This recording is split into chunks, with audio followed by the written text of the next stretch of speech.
kasi hindi ko kayang hindi kayo samahan para isigaw sa buong mundo, we are one! We are one!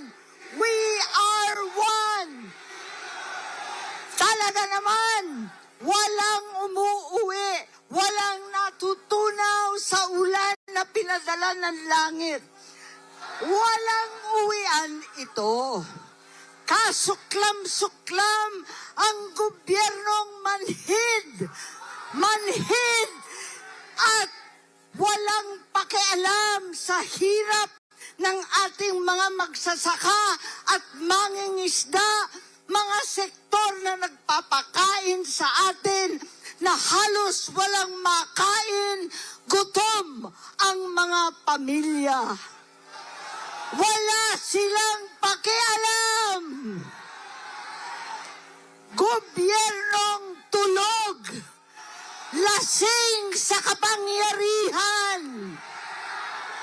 Sadyang pipiliin pa bumiyahe, makihalubilo sa Canada, sa mga dayuhan sa Amerika, habang ang Pilipino ay nagdurusa sa gasolinang hindi abot kaya, pagkaing ginintuan at napakahirap na buhay.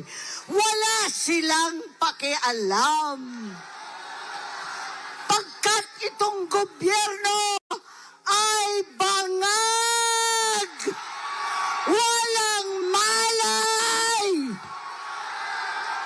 nagkukunwaring hindi nakikita ang 10 ton na ebidensya, ang 12-12 testigo, ang 18 higit pang mga Marines. Itong baha at flood control na lulunod sa atin lahat. Wala silang pakialam. Kaya marami po sa inyo naging kasama ko nung ating kabataan. At ang suot natin ay itong t-shirt.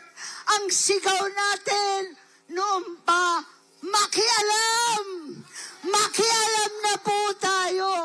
Makialam para sa kabataan.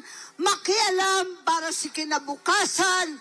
Makialam para maibalik ang katotohanan sa ating lipi. Panahon na maibalik ang katarungan, ang hustisya na hindi buktot at binabaluktot ang batas at saligang batas. Katarungan na pantay-pantay sa mahirap at mayaman. Katarungan na walang sino-sino, na walang pinipili na kaalyado o kalaban daw. Katarungan na naiiba ngayon para sa senador at sa mga pinsang buo.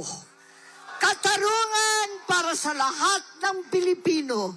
We are one! We are one! We are one! We are one!